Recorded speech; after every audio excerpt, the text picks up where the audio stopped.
Marissa Lane wiped the oil from her hands for the third time that morning, her calloused fingers moving with practiced efficiency around the aircraft engine. At 38, she had the steady hands of someone who'd spent years working with precision machinery, though most folks in Pine Ridge didn't know just how precise that work had once been. The small mountain town civilian airport was quiet most mornings, with only the occasional private plane or cargo flight breaking the silence. Marissa preferred it that way. She'd taken the job as an airport mechanic 3 years ago, after drifting through Colorado, looking for somewhere that felt far enough from everything she'd left behind. The locals knew her as the woman who showed up at dawn, fixed whatever needed fixing, and went home without much conversation. "Morning, Marissa," called out Jake Rodriguez, the airport manager, as he walked past her workstation. "Got that Cessna? Ready for the charter flight?" "Engine's running smoother than it has in months," she replied, not looking up from her checklist. "Replaced the spark plugs and cleaned the fuel injectors. Should give them another 1,000 hours, easy." Jake paused, watching her work. There was something about the way Marissa handled aircraft that impressed him, a confidence that seemed to come from somewhere deeper than just mechanical training.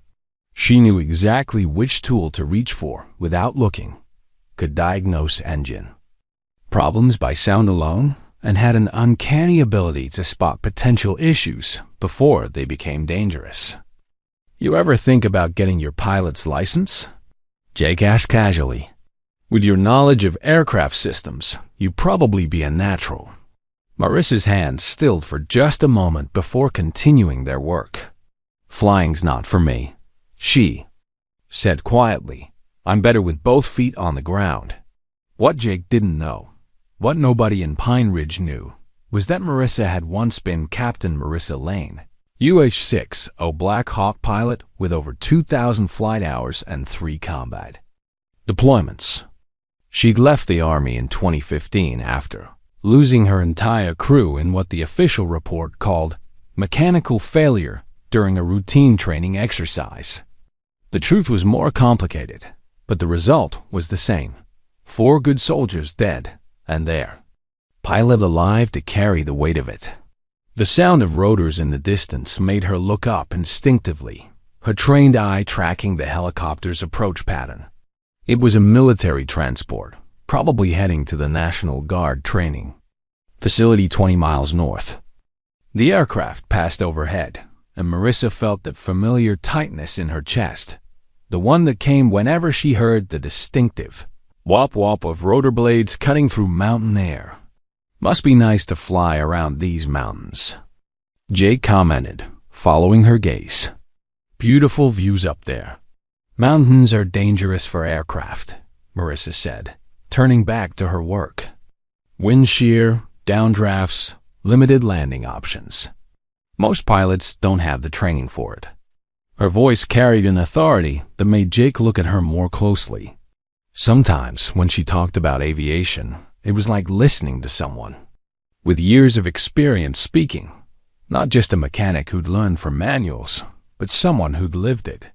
Later that morning, a group of weekend warriors from the local Army Reserve unit stopped by the airport to refuel their transport truck. Marissa was replacing a tire on a small cargo plane when she overheard their conversation. "That mechanic over there," one of them said, loud enough for her to hear. "Word is she thinks she knows more about aircraft than actual pilots." "Yeah, I heard she's got opinions about everything," another added with a laugh. "Probably watched too many movies or something." Staff Sergeant Mike Torres, who was leading the group, glanced over at Marissa. Something about her posture, the way she moved around the aircraft with such familiarity, nagged at him.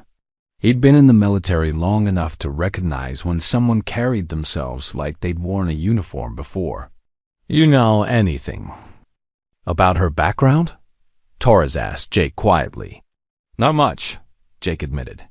"She showed up 3 years ago with perfect references and skills that honestly make the rest of us look amateur. Never talks about where she learned to work on aircraft, though. just as she picked it up over the years. Marissa finished changing the tire and began cleaning her tools, methodically organizing everything in its proper place. The reserve. Soldiers were still talking, their voices carrying across the tarmac. "My cousin's a mechanic at Peterson Air Force Base," one of them was saying. "Says civilians who think they understand military aircraft are usually just troublemakers. They read a few technical manuals and think they're experts." The comment stung more than Marissa wanted to admit. She'd spent years learning to ignore the assumptions people made about her, but hearing it from soldiers, people who should understand the value of experience, brought back memories she'd tried to bury. As she walked past the group toward the hangar, she heard Torres say something that made her stop cold. "Easy on the mechanic, guys. Something tells me there's more to her story than we know." Their eyes met briefly, and Marissa saw recognition flickering there, not of who she was, but of what she might have been. Torres had the look of someone who'd served long enough to spot a fellow veteran, even one trying to blend into civilian life. "Problem with your truck?" she asked evenly. "No, ma'am," Torres replied. "Just making conversation." "You seem to know your way around aircraft pretty well." "It's my job," Marissa said simply. "Where do you learn to work on helicopters?" One of the younger soldiers asked. "I noticed you watching that Black Hawk earlier, like you knew exactly what you were looking at." For a moment, Marissa considered telling them the truth. She could see the curiosity in their faces, the professional respect that came when soldiers recognized competence. But the weight of her past, the responsibility she'd carried for 3 years, kept her silent. "You pick things up," she said instead, "when you pay attention." As the reserve unit drove away, Marissa returned to her work. But Torres's words echoed in her mind. "There's more to her story than we know." He was right, of course. There was so much more. The question was whether Pine Ridge was ready to learn just how much their quiet airport mechanic had been hiding. That evening, alone in her small apartment above the auto shop, Marissa pulled out a worn flight manual and spread aircraft maintenance diagrams across her kitchen table. She still studied them every night, still kept her knowledge sharp, still maintained the certification she'd never let expire. Because somewhere deep down, she knew that one day, someone might need a pilot who could fly when nobody else could. She just hoped that when that day came, she'd be ready to remember who she used to be. The trouble started 3 weeks later when Colonel Bradley Harrison arrived at Pine Ridge to oversee the new Joint Civilian-Military Training Program. Harrison was career military, the kind of officer who believed in rigid hierarchies and had little patience for civilians who thought they understood military operations. Jake had called a meeting to discuss the new arrangement, explaining that the National Guard would be using the civilian airport for rotational training exercises. Harrison sat at the head of the conference table, his uniform crisp and his expression skeptical as he reviewed the facility's maintenance records. "These maintenance logs show impressive attention to detail," Harrison said, though his tone suggested he'd found something to criticize. "Who's responsible for aircraft servicing?" "That would be Marissa Lane," Jake replied proudly. "She's our lead mechanic. Best I've ever worked with." Harrison's eyes found Marissa in the back of the room. She was still in her work clothes, having been called directly from the hangar, and oil stains on her coveralls stood out starkly against the formal atmosphere of the meeting.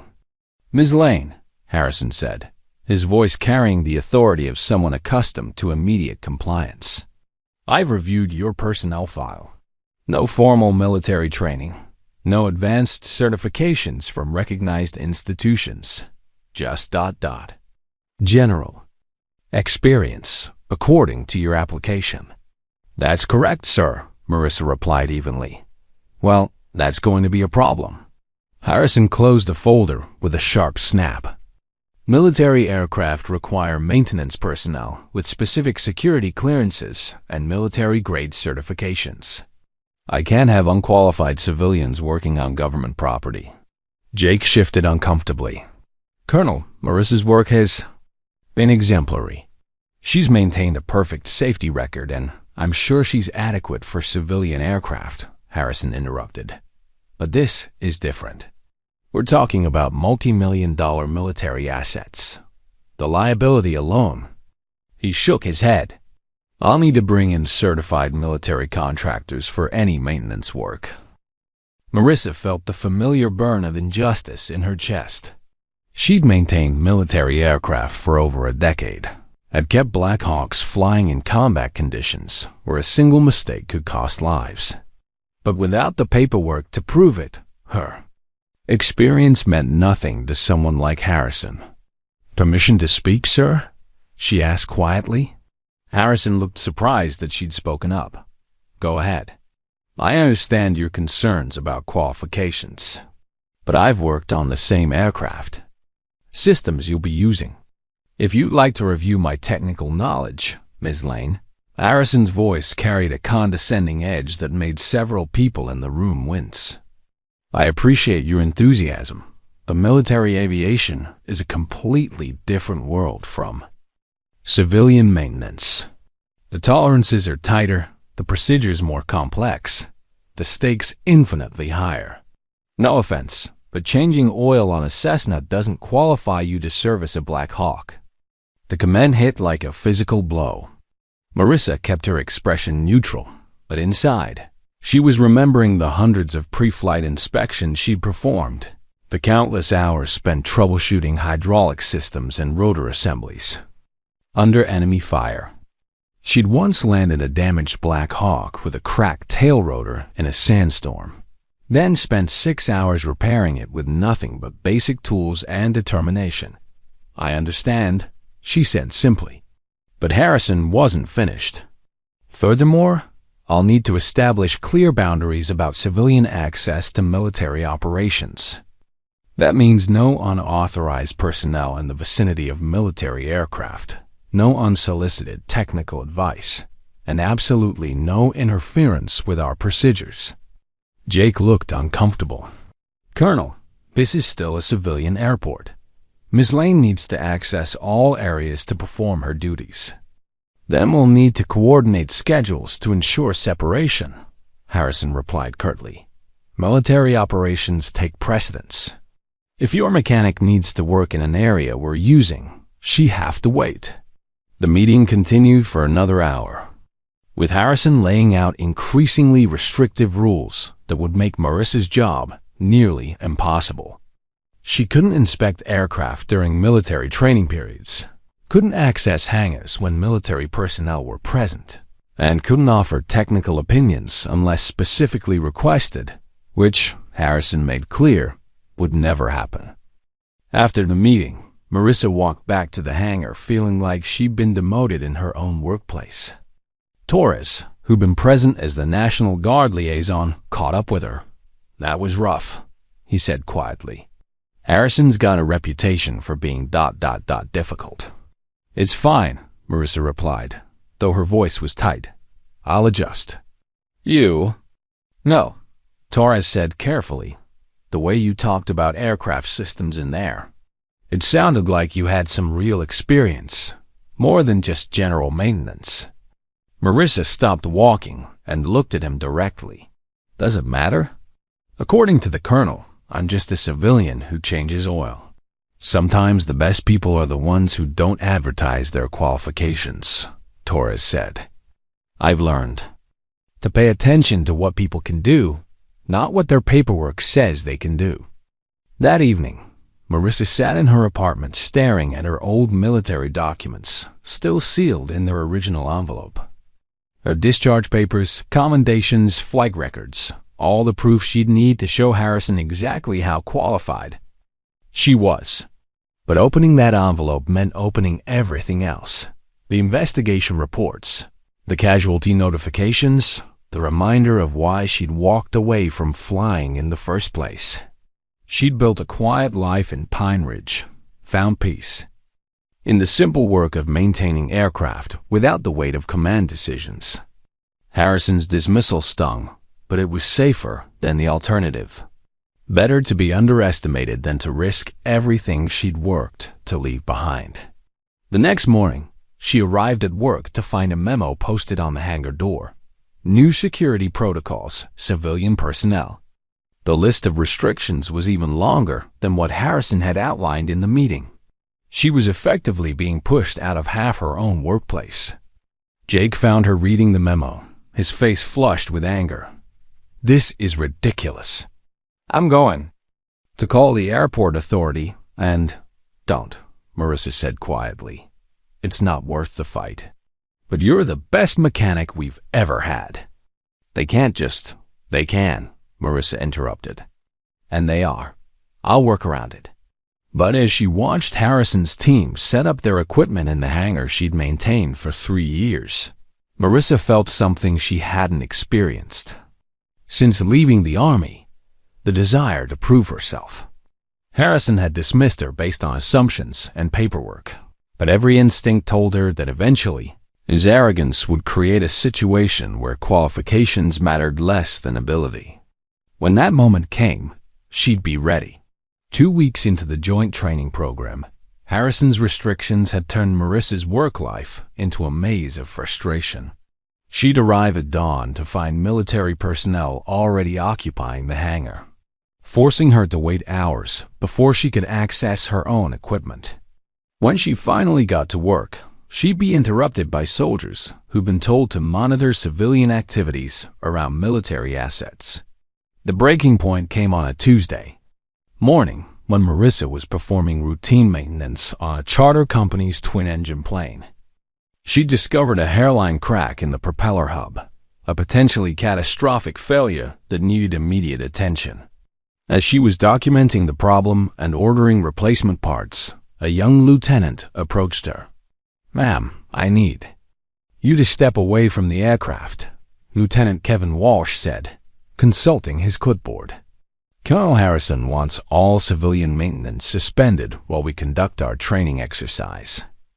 Marissa looked up from her inspection report. "This plane has a safety issue that needs to be addressed immediately. The charter company has passengers scheduled in 3 hours. I understand, but my orders are clear. No civilian maintenance activities during military operations." "Lieutenant," Marissa said patiently, "this isn't about schedules. This aircraft is unsafe to fly. If those passengers take off with this propeller hub, they could lose the entire assembly at altitude." Walsh looked uncomfortable, but held his ground. "I'm sorry, ma'am. Colonel's orders. You'll have to wait until our exercise is complete." "How long will that be?" "Could be several hours. Maybe all day." Marissa felt her professional composure cracking. "So you're telling me to let people die because of a training schedule?" "Ma'am, I'm sure it's not that serious." "It is that." "Serious?" The sharpness in her voice made several nearby soldiers turn to look. "I've seen what happens when aircraft components fail. It's not theoretical. It's people falling out of the sky." Walsh's radio crackled, and Harrison's voice came through clearly. "Lieutenant, what's the situation over there?" "Civilian mechanic is arguing about maintenance priorities, sir," Walsh responded. "Tell her to clear the area immediately. If she has concerns, she can file them through proper channels after our training is complete." Marissa stared at the radio in disbelief. Through proper channels? While paying customers risked their lives in a damaged aircraft. The disconnect between military protocol and civilian safety was exactly the kind of institutional thinking that had driven her away from the service in the first place. "You heard the colonel," Walsh said apologetically. "I need you to step back." "Fine," Marissa said, her voice deadly quiet. "But when that propeller comes apart, remember this conversation." She walked away, but not before making a phone call to the charter company. "This is Marissa at Pine Ridge Airport. I need you to ground your twin engine until further notice. I discovered a critical safety issue that needs immediate attention." 20 minutes later, Harrison stormed into the hangar where Marissa was, organizing her tools. "What did you just do?" he demanded. "I protected 3 passengers from flying in an unsafe aircraft," Marissa replied without looking up. "You interfered with civilian operations based on your unauthorized inspection of an aircraft you were ordered to stay away from. I inspected it before your lieutenant told me to stop." The safety issue was already documented. Harrison's face was red with anger. "Ms. Lane, you are deliberately undermining military operations. I've been more than patient with your attitude, but this stops now." "My attitude?" Marissa finally looked up, and something in her eyes made Harrison take a step back. "My attitude is that aircraft maintenance isn't a game. When I tell you an aircraft is unsafe, it's because people's lives are at stake. Don't lecture me about lives being at stake," Harrison snapped. "You're a civilian mechanic with delusions of expertise. I've spent 20 years in military aviation, and I don't need some grease monkey telling me about aircraft safety." The insult hung in the air, like a physical presence. Several soldiers had gathered at the edges of the hangar, drawn by the raised voices. Marissa saw Torres among them, his expression troubled. "Colonel," Torres said quietly, "maybe we should—" "Stay out of this, Sergeant," Harrison barked. Then, turning back to Marissa, "I want you to understand something very clearly. You work for this airport, not for the military. Your opinions about military aircraft are neither wanted nor needed. If you continue to interfere with our operations, I'll have you barred from this facility entirely." "On what grounds?" Marissa asked. "Security concerns, unauthorized access to sensitive areas, interference with military operations. Pick one." Harrison's smile was cold. "I have the authority to declare civilian personnel a security risk if they demonstrate a pattern of disruptive behavior." The threat was clear: conform or lose her job entirely. Marissa had seen this kind of power play before. Superior officers who used their authority to crush anyone who questioned their decisions. It was part of why she'd left the military, the toxic culture that valued rank over competence. "Are we clear, Ms. Lane?" "Crystal clear, Colonel," Marissa replied. But as Harrison walked away, Torres lingered behind. "You okay?" he asked quietly. "I'm fine." "That crack you found in the propeller," Torres said. "You really think it was dangerous?" "I know it was dangerous. That hub was 3 stress cycles away from complete failure." Torres nodded slowly. "You sound like you've seen failure analysis before." "I've seen enough aircraft accidents to know the warning signs." "Where?" Marissa looked at him for a long moment. Torres had kind eyes and the weathered face of someone who'd served in difficult places.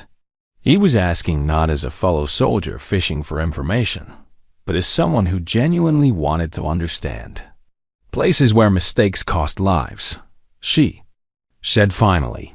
That afternoon, Jake called Marissa into his office. His face was grim as he gestured for her to sit down. "I got a call from Colonel Harrison," he said. "He's lodged a formal complaint about your conduct. Says you're being insubordinate and interfering with military operations." "Did he mention the unsafe aircraft I prevented from flying?" "He says you're exaggerating safety concerns to justify defying orders." Jake rubbed his temples. "Marissa, I trust your judgment completely. You've never been wrong about a safety issue. But Harrison has influence with the airport authority. If he pushes this complaint, I could lose my job," Marissa finished. "I'll fight for you as much as I can. But I need you to be careful. Harrison's looking for reasons to get rid of you." That evening, Marissa sat in her apartment staring at the envelope containing her military records. Torres's questions had stirred something in her. A recognition that maybe hiding her past wasn't protecting anyone anymore. Harrison was using a lack of visible credentials to undermine her credibility, putting both civilian and military personnel at risk. She thought about the charter passengers who were safe because she'd refused to follow orders. She thought about the young soldiers who would be flying an aircraft that Harrison considered beyond her expertise. Most of all, she thought about the crew she'd lost in 2015. Good people who died because someone in authority had made a decision based on ego rather than evidence. Maybe it was time to stop hiding. But first, she needed to be sure that Harrison's arrogance would create the opportunity she needed. Men like him always overreached eventually, and when they did, they usually endangered the people they were supposed to protect. Marissa had learned patience in the military. She could wait for the right moment to reveal who she really was. And when that moment came, she'd make sure everyone understood exactly what Pine Ridge had been hiding in their quiet airport mechanic. The crisis came on a gray Thursday morning when the mountain weather turned violent without warning. A massive storm system had moved in overnight, bringing 60-mile-per-hour winds and visibility down to less than a quarter mile. The National Weather Service had issued warnings for the entire region, but Harrison had refused to cancel the day's training exercise. Military operations don't stop for weather, he'd announced during the morning briefing. Our pilots need to be prepared for adverse conditions. Marissa had been working on a fuel pump replacement when she heard the Black Hawk struggling in the wind outside.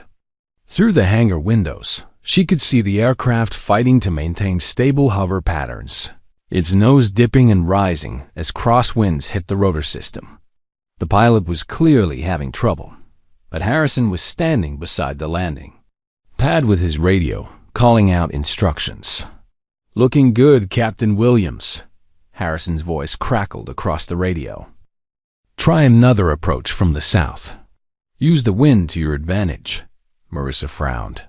From her position, she could see that the southern approach would put the aircraft directly into a wind shear zone created by the hangar's roofline. Any pilot with mountain flying experience would know to avoid that approach vector, but Williams was clearly unfamiliar with the terrain. She walked to the edge of the hangar and caught Torres's attention. "Sergeant," she called out, "that approach angle is dangerous. The wind patterns around these buildings create severe downdrafts." Torres looked uncertain. "I should probably tell the colonel. Black Hawk 206. You're cleared for approach." Harrison's voice cut across the radio before Torres could move. Marissa watched in growing alarm as the helicopter began its descent toward the landing pad. The aircraft was fighting crosswinds that were pushing it toward the hangar wall, and she could see the pilot overcorrecting, trying to compensate for forces he couldn't anticipate. "He's gonna hit wind shear in about 10 seconds, she said to Torres, her voice tight with urgency. "Colonel," Torres called out, "the mechanic says." "The mechanic needs to mind her own business." Harrison snapped without taking his eyes off the aircraft. As if on cue, the Black Hawk hit the downdraft exactly where Marissa had predicted. The aircraft dropped 15 feet in less than 2 seconds, its tail boom swinging dangerously close to the ground. Captain Williams fought to recover, pulling collective and adding power, but the sudden altitude loss had put him in an impossible position. "Pull up! Pull up!" Harrison shouted into his radio, but it was too late. The helicopter's tail rotor clipped a runway light, sending sparks flying. Williams managed to keep the aircraft upright, but the damage was done. The tail rotor was destroyed, and the Black Hawk was effectively unflyable. He set it down hard on the tarmac, the landing gear absorbing the impact with a sickening crunch. Emergency crews rushed toward the aircraft while Williams shut down the engines. Smoke was visible from the tail rotor assembly, and hydraulic fluid was leaking onto the tarmac. The crew climbed out, shaken but uninjured, but the aircraft was clearly going to need major repairs. Harrison was already on his radio, calling for a damage assessment team and backup aircraft. His face was red with anger and embarrassment as He realized that his training exercise had just cost the military hundreds of thousands of dollars in repairs. How did this happen? He demanded of anyone within earshot. Captain Williams, still pale from the near crash, shook his head. The wind patterns were completely different from what I expected, sir. Hit a downdraft that felt like falling off a cliff. Why didn't anyone warn you about local wind conditions? Sir, I did mention the wind patterns, Torres said carefully. The civilian mechanic tried to warn us about the approach angle. Harrison's eyes found Marissa, who was standing near the hangar entrance. His expression was a mixture of fury and humiliation. You, he said, striding toward her. You knew this would happen. I tried to warn you, Marissa replied calmly. Mountain flying requires understanding local weather patterns. That approach put the aircraft directly into wind shear. And you didn't think to mention this earlier? I tried to mention it. You told me to mind my own business. Harrison's jaw worked silently for a moment. Around them, soldiers and airport personnel were watching the confrontation with obvious discomfort.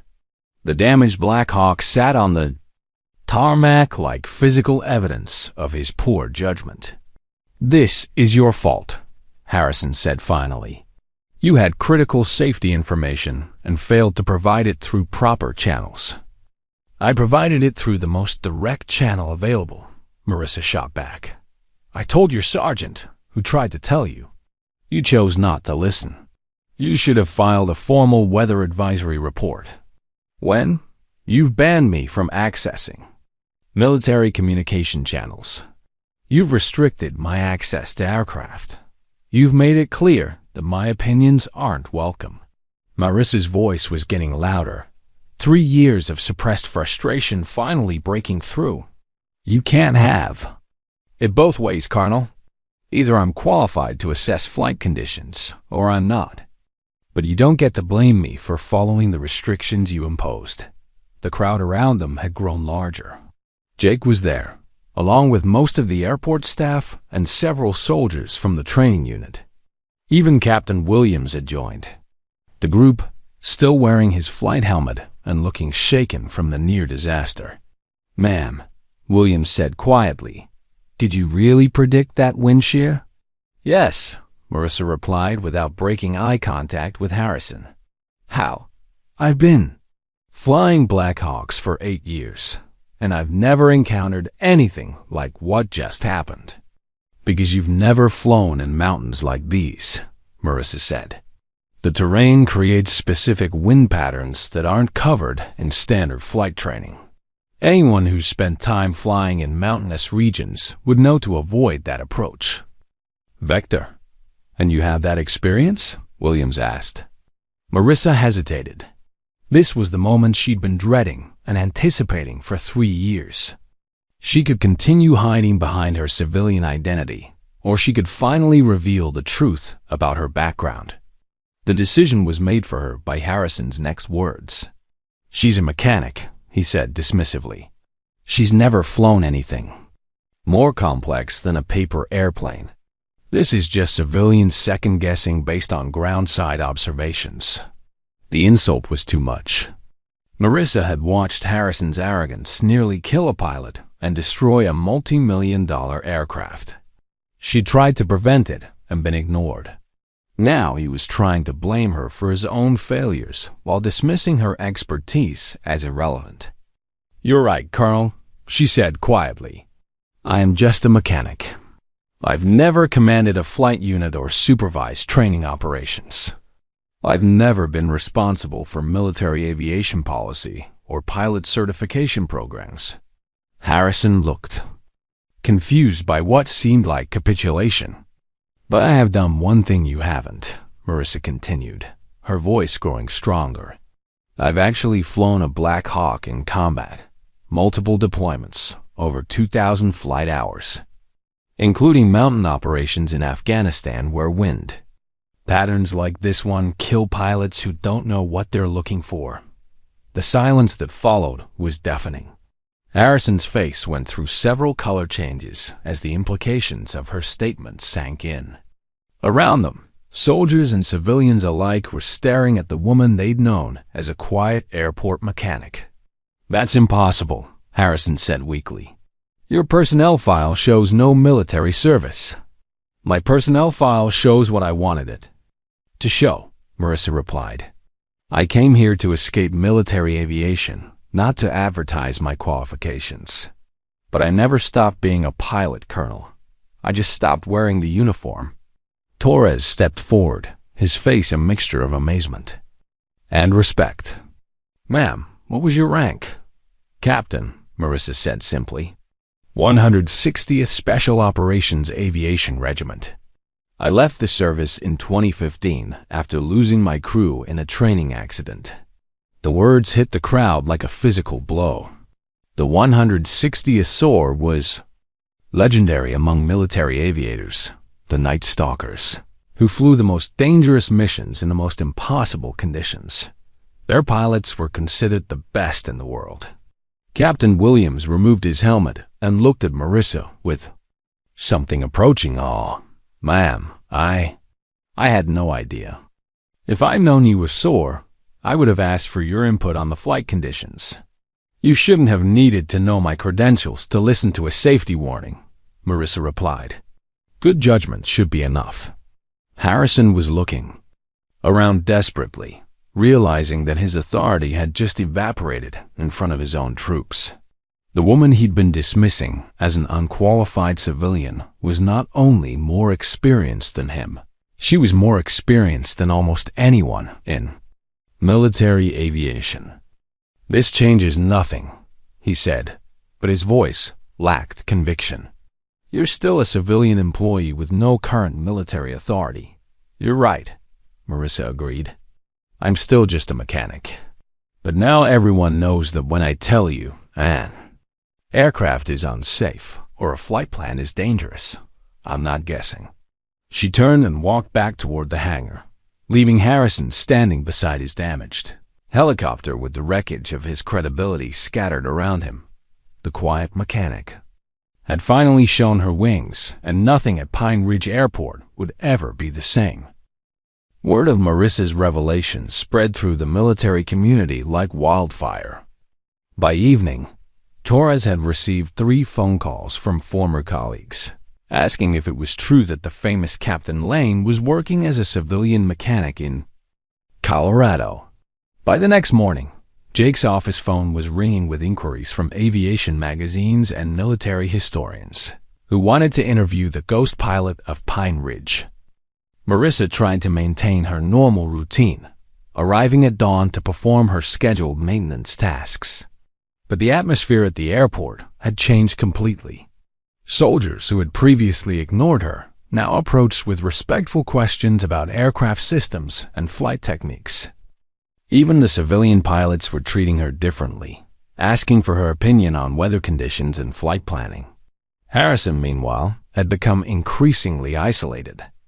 The damage to his Black Hawk had triggered a formal investigation, and his superiors were asking pointed questions about why he had ignored safety warnings from qualified personnel.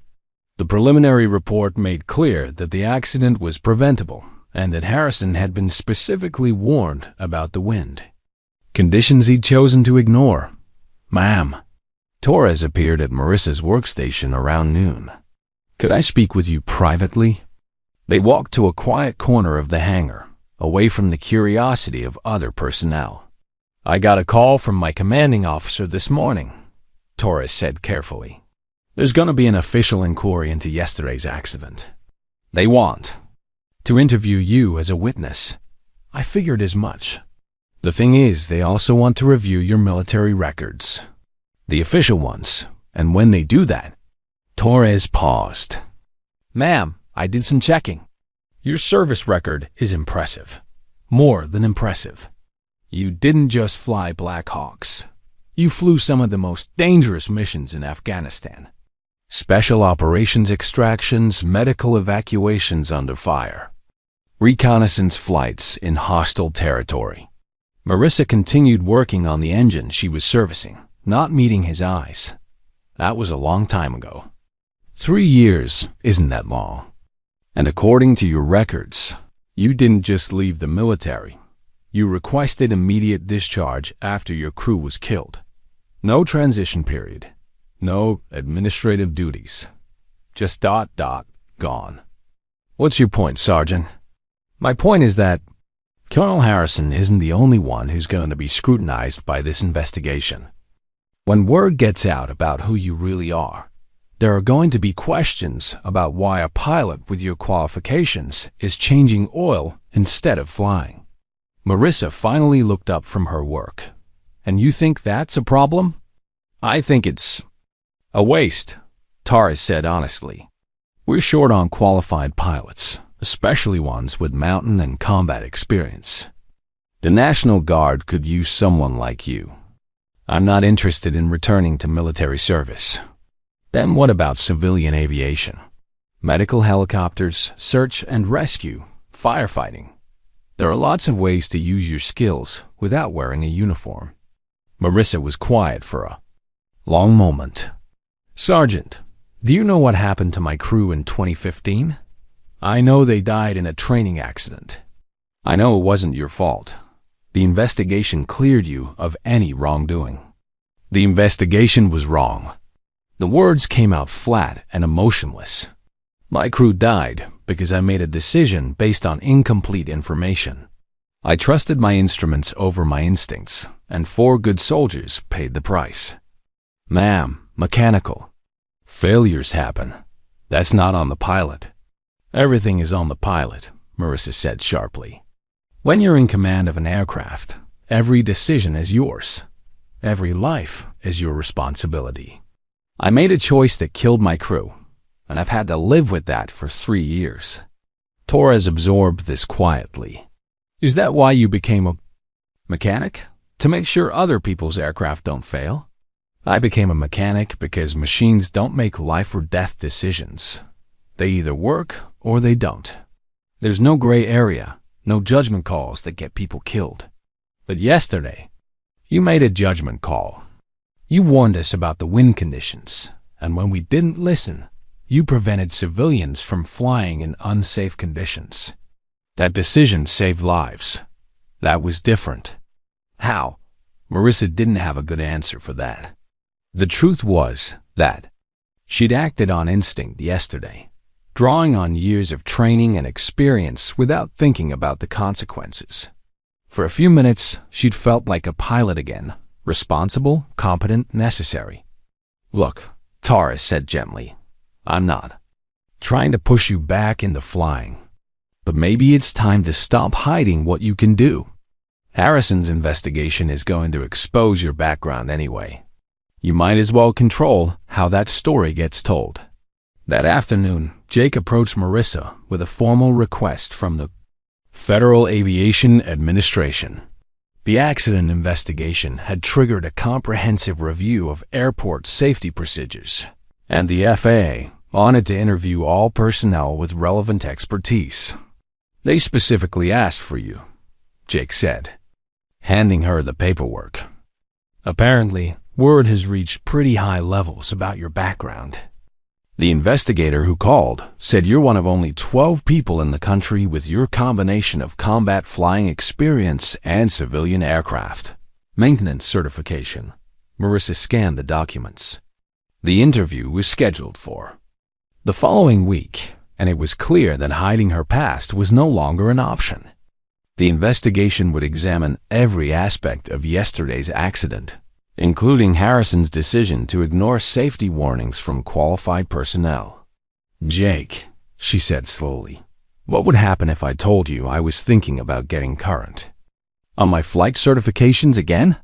His face lit up immediately. Are you serious? Because if you are, I know at least 6 civilian operators who would hire you tomorrow. Mountain flying experience is incredibly rare, and with your military background. He shook his head in amazement. Marissa, you could write your own ticket.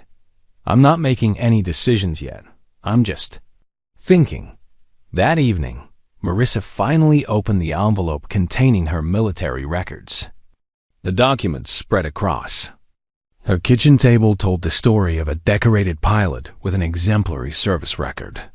Commendations for valor, perfect safety ratings, letters of recommendation from superior officers, all of it building toward the final document that had ended her career.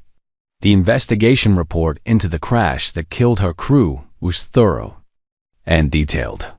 Mechanical failure in the tail rotor assembly had caused an unrecoverable loss of control during a routine training flight. The report concluded that Captain Lane had performed all emergency procedures correctly and that no pilot action could have prevented the accident. But Marissa remembered those final seconds differently. She remembered the subtle vibration in the controls that she'd dismissed as normal, the slight hesitation in the aircraft's response that she'd attributed to atmospheric conditions, warning signs that she'd overlooked because they didn't match what her instruments were telling her. A knock at her door interrupted her thoughts.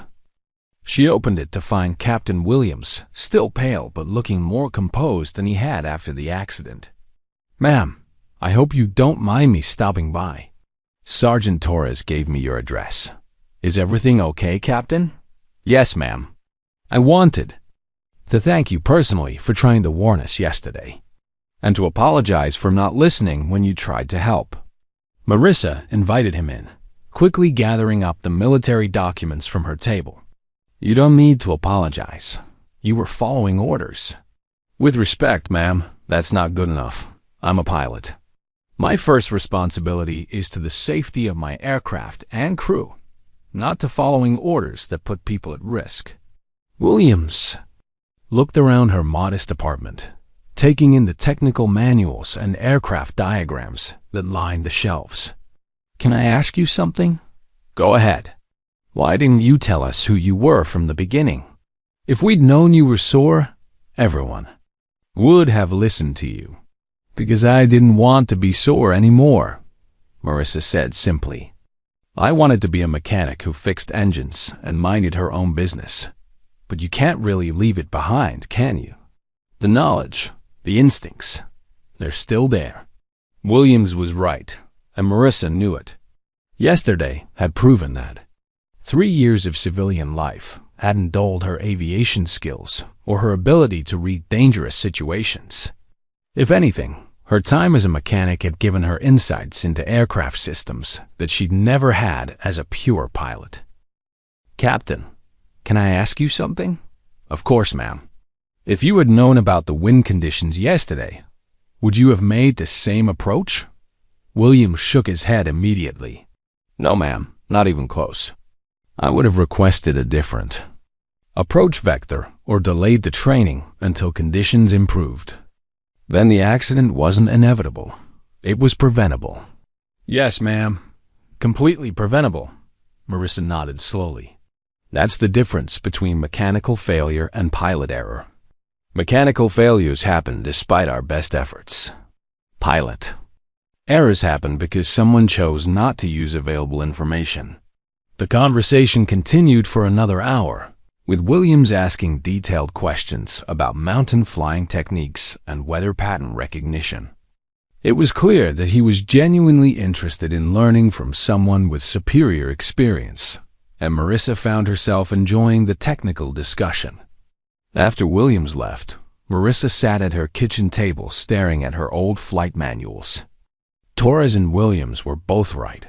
She couldn't really leave her pilot identity behind. The skills, the knowledge, the instinctive understanding of aircraft and flight conditions were all still there, sharper than ever after 3 years of intensive mechanical training. The next morning, she made a phone call to the FA, a certification office in Denver. "I'd like to schedule a flight review to reactivate my pilot's license," she said when the clerk answered. "Certainly. What type of aircraft?" Marissa took a deep breath. "Rotorcraft. Specifically U-60 Black Hawk." There was a pause on the other end of the line. "Ma'am, that requires military certification or equivalent civilian training. Can you provide documentation of your qualifications?" "I'll have the documentation ready," Marissa said. "My name is Captain Marissa Lane, formerly of the 160th Special Operations Aviation Regiment." Another pause, longer this time. "Ma'am, I'll need to transfer you to our chief examiner. Please hold." As she waited on hold, Marissa realized she'd just taken the first step toward reclaiming the identity she tried to leave behind. She wasn't sure where it would lead, but she knew that hiding was no longer an option. Harrison's investigation would expose her background anyway. Better to control that revelation and use it to prevent future accidents.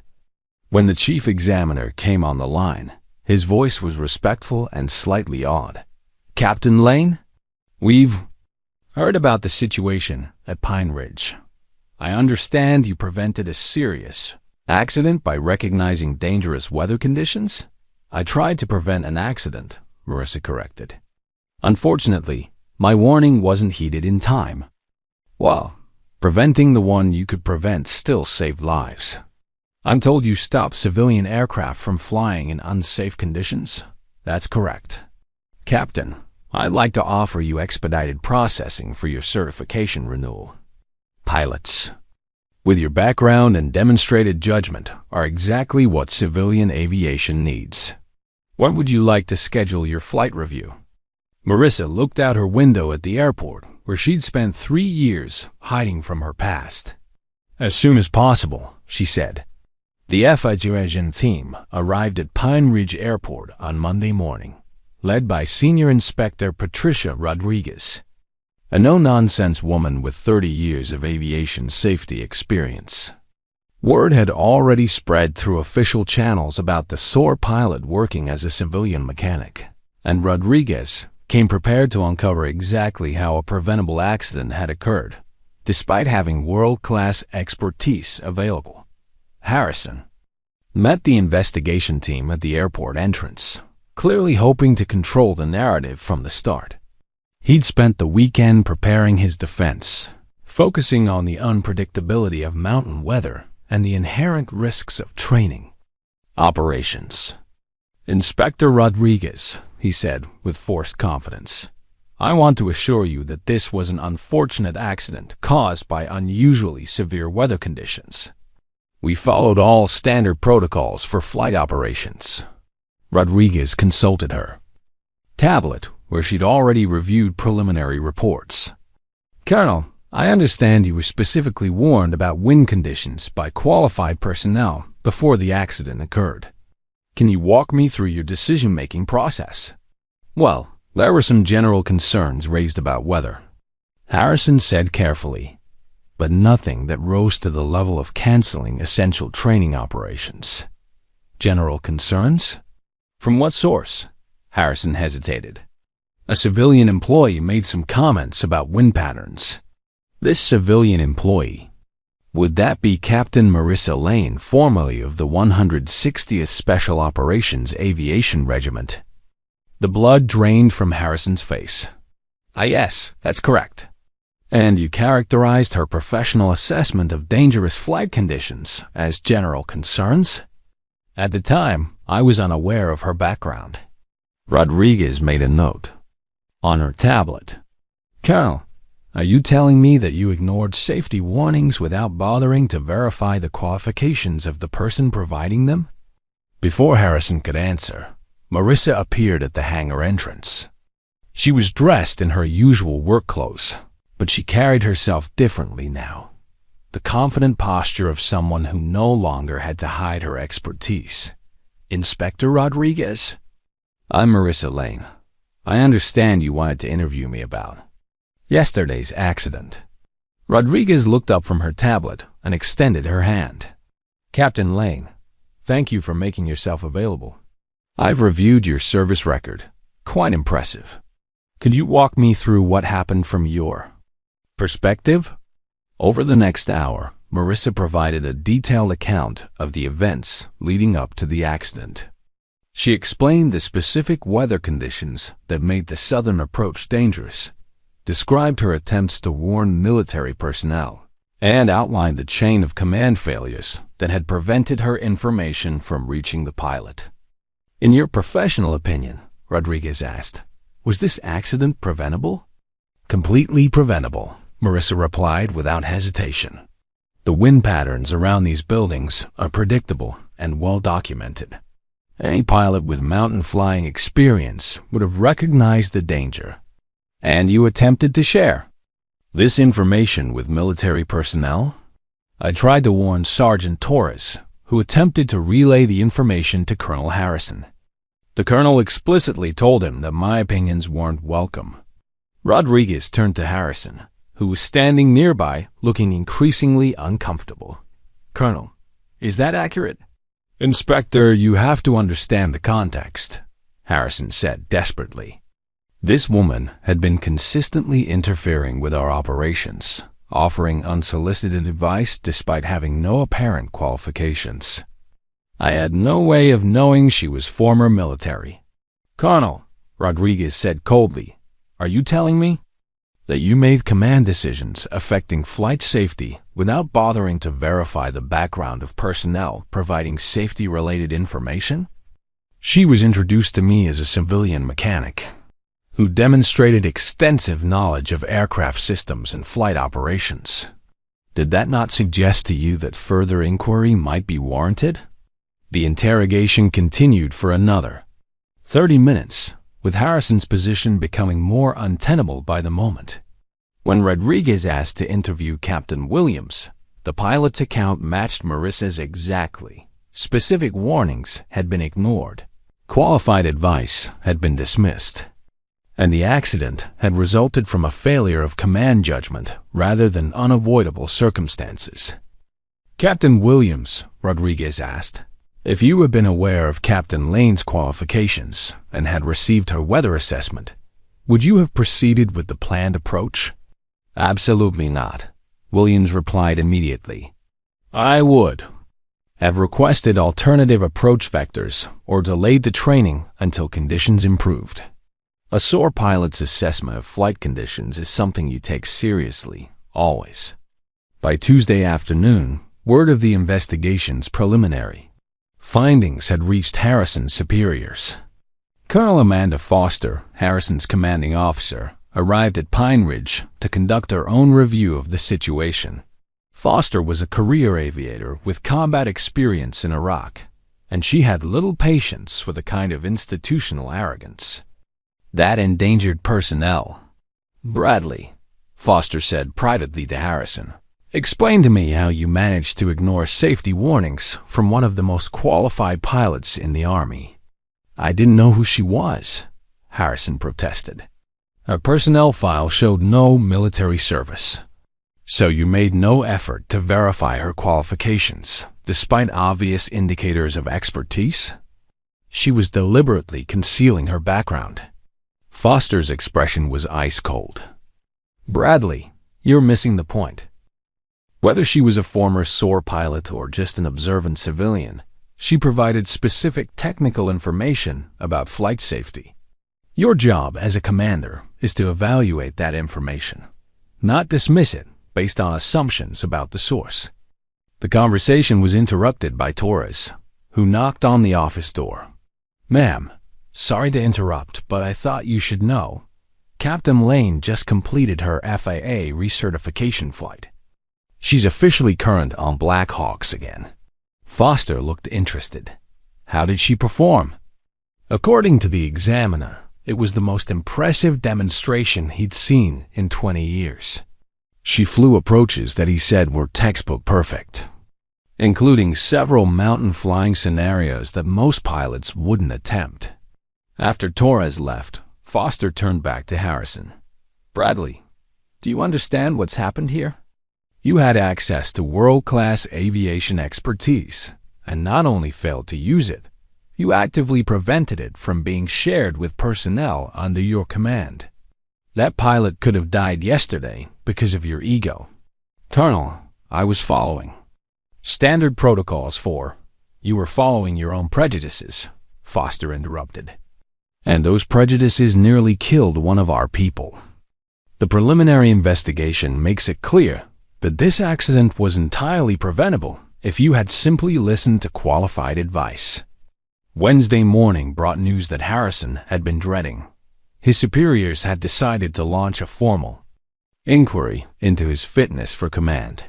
The investigation would examine not just the immediate accident, but his overall pattern of decision-making and leadership during the joint training program. Meanwhile, Jake approached Marissa with an unexpected proposition. "I just got off the phone with the emergency services director for the county," he said excitedly. "They're looking for a pilot to run their new medical helicopter program." "When?" "They heard about your background and what happened here this week." "Jake, I'm not sure I'm ready for that level of responsibility again." "Marissa, you've already proven you can handle the responsibility. You prevented an accident, saved civilian lives, and just passed the most challenging flight review the FAA offers. The county needs someone with your skills." That afternoon, Marissa received a call from Inspector Rodriguez. "Captain Lane, I wanted to give you an unofficial update on our findings. The accident was clearly preventable, and Colonel Harrison's failure to heed safety warnings was a primary contributing factor. His decision-making process showed a concerning pattern of dismissing qualified input based on personal bias. What happens next? That's up to the military chain of command, but I suspect Colonel Harrison's career is effectively over. His superiors are not pleased with how this incident reflects on their training programs." Rodriguez paused. "Captain, I have to ask, are you planning to return to aviation? Because civilian emergency services desperately need pilots with your qualifications." "I'm considering it." "Well, if you decide to pursue it, you have my personal recommendation. What you did this week, preventing accidents, maintaining professional standards under pressure, demonstrating exceptional skill under evaluation, that's exactly what the aviation community needs." Thursday evening, Harrison requested a private meeting with Marissa. She found him in the airport conference room, looking haggard and defeated. "I owe you an apology," he said without preamble. "I made assumptions about your qualifications and dismissed warnings that could have prevented a serious accident. That was inexcusable. Apology accepted, Colonel. I also want you to know that I've recommended you for commendation to both the FI and my commanding officer. Your actions this week demonstrated exactly the kind of professional judgment that military aviation should aspire to."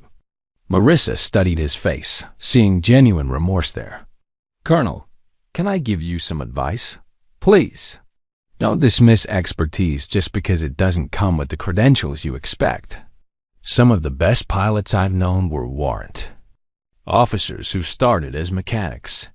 Some of the worst were academy graduates who thought their rank made them experts." Harrison nodded slowly. "I'll remember that, assuming I get the chance to apply it." "You'll get the chance," Marissa said. "This doesn't have to end your career, but it should change how you approach leadership." As Harrison left the conference room, Marissa realized that his downfall wasn't really about punishment. It was about learning. The system was working the way it was supposed to, identifying and correcting failures before they could cause more harm. Now she had to decide whether she was ready to be part of that system again, or if she preferred the quieter satisfaction of keeping aircraft running from the ground. The formal military hearing was scheduled for Friday morning in the main conference room of the Regional National Guard headquarters. Colonel Foster had flown in from Peterson Air Force Base with a team of investigators, and the proceedings were being recorded for official review.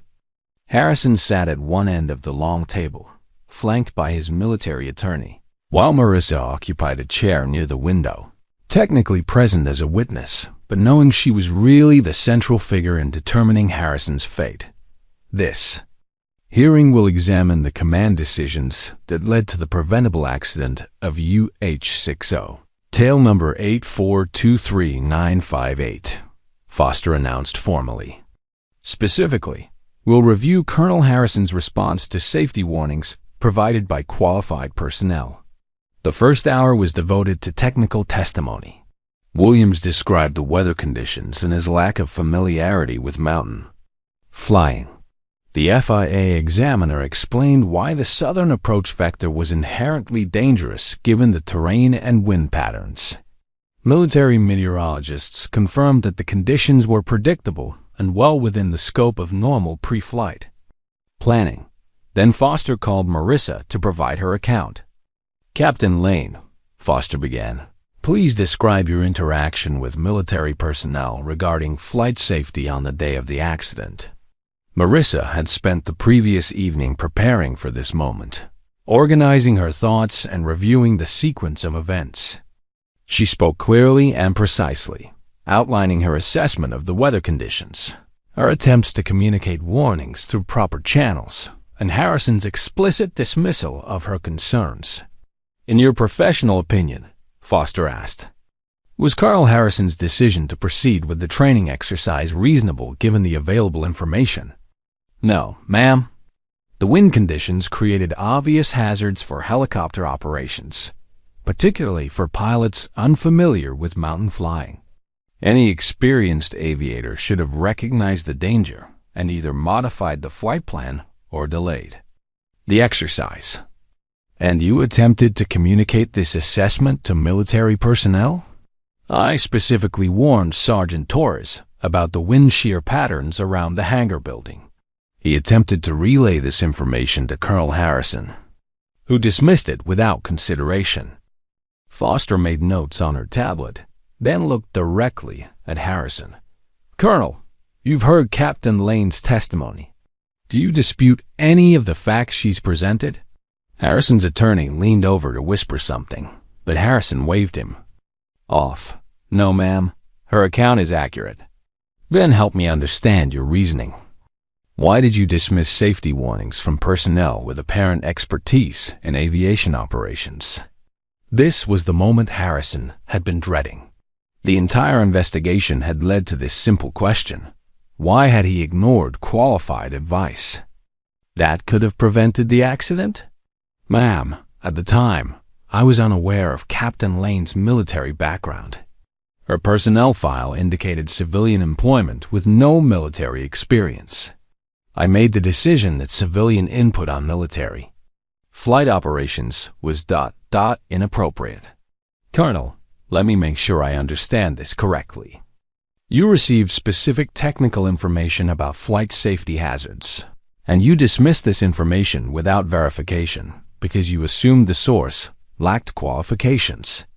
Yes, ma'am. That's essentially correct." Foster's expression was unreadable, but her next question carried the weight of command authority. "Colonel, are you familiar with crew resource management principles?" "Yes, ma'am." "Then you know that effective aviation safety depends on incorporating input from all available sources, regardless of rank or position. The principle exists specifically to prevent the kind of accident that occurred this week." "I understand that now, ma'am." "Do you? Because from where I sit, it appears you allowed personal bias to override professional judgment. You had access to critical safety information and chose to ignore it based on assumptions about the source." The room was silent, except for the scratch of pens on paper as the court reporters documented every word.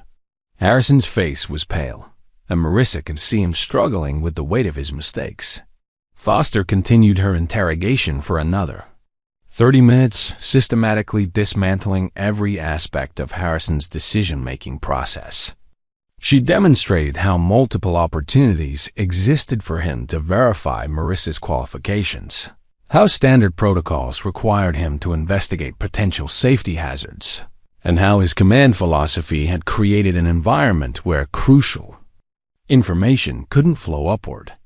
"Colonel Harrison," Foster said finally, "do you believe you exercised appropriate command judgment in this incident?" "No, ma'am. I failed to properly evaluate available information, and that failure endangered personnel under my command." "And what, in your opinion, should be the consequences of that failure?" Harrison's attorney started to object, but Harrison stopped him again. "Ma'am, I believe I should be relieved of command responsibility for aviation operations. My judgment in this incident was fundamentally flawed, and I can't be trusted with the safety of aircrews." The admission hung in the air like a physical presence. Foster made more notes, then turned to Marissa. Captain Lane, you've heard Colonel Harrison's testimony. Do you have any additional comments for this hearing? Marissa had been dreading this moment as much as Harrison. She could destroy his career with a few carefully chosen words, or she could show the mercy that she'd never received after her own catastrophic mistake. Ma'am, I believe Colonel Harrison made serious errors in judgment that endangered lives. However, I also believe those errors came from institutional thinking rather than malicious intent. He was operating within a system that prioritizes hierarchy over expertise, and that system failed. Are you suggesting that Colonel Harrison shouldn't be held accountable for his decisions? No, ma'am. I'm suggesting that accountability should focus on preventing future incidents rather than simply punishing past mistakes. Colonel Harrison now understands the consequences of dismissing qualified input. That understanding makes him potentially more valuable as a leader, not less. Foster looked surprised by Marissa's response. You're recommending leniency for an officer whose decisions nearly killed one of your fellow pilots? I'm recommending that the military learn from this incident, rather than simply scapegoating the person who made the most visible mistake. The real problem isn't that Colonel Harrison ignored my warnings. It's that the system made it acceptable for him to do so. The hearing continued for another hour, with additional testimony from Torres, Williams, and several other witnesses. But the crucial moment had passed. Marissa's unexpected defense of Harrison had shifted the focus from individual punishment to systemic reform. When Foster called for a recess, Harrison approached Marissa in the hallway. Why did you do that? He asked quietly. You could have ended my career. Because ending your career wouldn't have prevented the next accident, Marissa replied. But maybe learning from this one will. I don't understand. After everything I put you through, why show mercy? Marissa looked out the window at the flight line, where helicopters were conducting routine training operations. Because 3 years ago, I made a mistake that killed 4 people. The investigation cleared me of wrongdoing, but I knew better. I knew I should have trusted my instincts over my instruments, and I didn't. That's not the same thing, isn't it? We both made command decisions that endangered lives. The difference is that your mistake was caught in time. Mine wasn't. Marissa turned back to face him. The question isn't whether we've made mistakes, Colonel. The question is what we do with the knowledge those mistakes gave us. When the hearing reconvened, Foster announced the panel's findings. Colonel Harrison, this investigation has found serious deficiencies in your command judgment and decision-making process. However, it has also revealed systemic issues in how military aviation operations interface with civilian expertise. She paused to consult her notes. Therefore, the panel recommends the following actions. You will be relieved of direct command responsibility for flight operations pending completion of advanced training in crew resource management and interagency cooperation. You will serve as Deputy Operations Officer for 6 months while demonstrating improved judgment and leadership skills. And you will work with Captain Lane to develop new protocols for incorporating civilian aviation expertise into military operations. Harrison looked stunned. He'd expected to be relieved of command entirely, possibly even court-martialed. Instead, he was being given a chance to rebuild his career while learning from his mistakes. Captain Lane, Foster continued, the panel recommends you for commendation for preventing civilian casualties and for demonstrating exceptional professional judgment under pressure. We also formally request that you consider returning to military service in an advisory capacity, helping to develop the protocols that will prevent future incidents like this one. Marissa nodded respectfully. Thank you, ma'am. I'll consider any opportunity to improve aviation safety. As the hearing concluded and participants began filing out of the room, Harrison approached Marissa one final time. I still don't understand why you defended me, he said.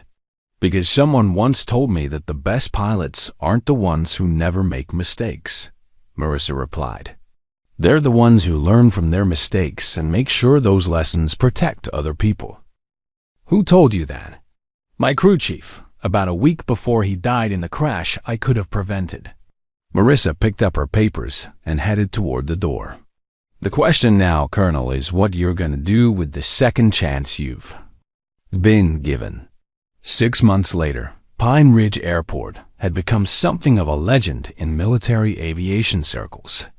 The joint civilian-military training program that had nearly ended in disaster was now held up as a model for interagency cooperation, with protocols that Harrison and Marissa had developed together being adopted at bases across the country. Marissa stood beside the new medical helicopter that bore the county's emergency services logo, running through her pre-flight checklist with the methodical precision that had made her famous among local aviation circles. She'd accepted the position as chief pilot for the Regional Emergency Medical Services 3 months earlier, after determining that she was finally ready to be responsible for lives in the air again. Air Med 7, you're cleared for takeoff, came Jake's voice through her headset. He'd been promoted to Regional Operations Coordinator, overseeing both civilian and military aviation activities at the expanded facility. Roger. Tower. Air. Med 7 departing for Presbyterian Hospital with 1 patient aboard. The Black Hawk lifted smoothly from the landing pad, and Marissa felt the familiar satisfaction of perfectly controlled flight. In the back, paramedics were working to stabilize a hiker who'd fallen in the mountains, and she could hear their calm, professional voices coordinating his care. This was what she'd always loved about flying, the ability to reach people who needed help and bring them to safety. The flight to the hospital took 12 minutes, navigating through mountain passes. That would have been treacherous for most pilots, but felt routine to someone with her experience. As she set the aircraft down on the hospital's landing pad, Marissa reflected on how much had changed since that morning 6 months ago when Harrison's arrogance had nearly killed Captain Williams. Harrison himself had been true to his word, transforming from an imperious commander into a thoughtful leader who actively sought input from all available sources. His 6-month probationary period had ended with glowing reviews from subordinates, who praised his willingness to listen and his commitment to safety above ego.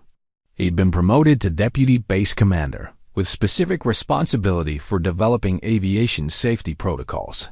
"How's our patient?" Marissa asked the paramedic, as they transferred the hiker to the hospital team. "Stable vital signs, no signs of internal bleeding." Good catch on that approach angle. The wind shear could have made this transport a lot more complicated. "Mountain flying's all about reading the terrain," Marissa replied. "The mountains will teach you respect one way or another." After completing her post-flight checklist, Marissa drove back to Pine Ridge to find Torres waiting for her in the hangar. "Afternoon, Captain," he said with a grin. "How was the rescue?" "Routine. Hiker took a fall, needed transport to definitive care." "What brings you by?" "Wanted to update you on the latest statistics from the new safety protocols. Since implementing the Civilian Expertise Integration Program, reportable incidents at military aviation facilities are down 37% nationwide." Marissa smiled. "Turns out people have good ideas regardless of what uniform they wear. Speaking of which, I have something for you." Torres handed her an official-looking envelope, direct from the Pentagon. Inside was a formal commendation from the Chief of Staff of the Army, recognizing her contributions to aviation safety and interagency cooperation. The letter praised her exceptional professional judgment, commitment to safety over protocol, and willingness to serve the greater good despite personal cost. "There's also an invitation to speak at the annual Army Aviation Conference," Torres added. "They want you to present the case study on the Pine Ridge incident."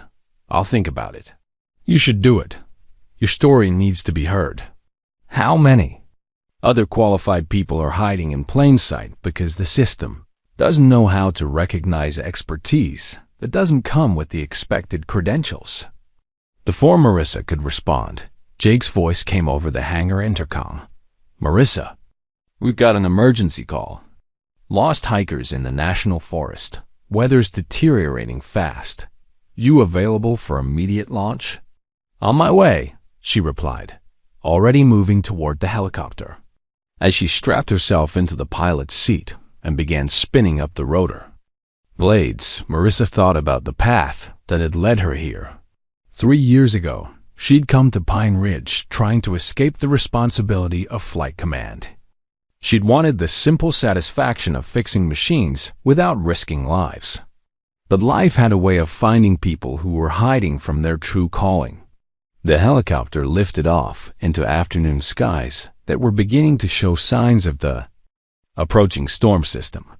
Weather that might have grounded other pilots was manageable for someone with her experience, and she felt the familiar confidence that came from knowing exactly what she and her aircraft could handle together. AirMed 7. Rescue coordinates are grid 347 to 891, approximately 15 miles northeast of your position, came the dispatcher's voice. 2 hikers separated from their group about 4 hours ago. Last radio contact reported 1 injured party. Copy. Dispatch. Estimating 20 minutes to search area. As she flew toward the mountains, Marissa's radio crackled with a familiar voice. AirMed 7. This is Colonel Harrison at Pine Ridge Base. We're tracking your flight on radar. Weather. Conditions show deteriorating rapidly in your search area. Do you need backup support?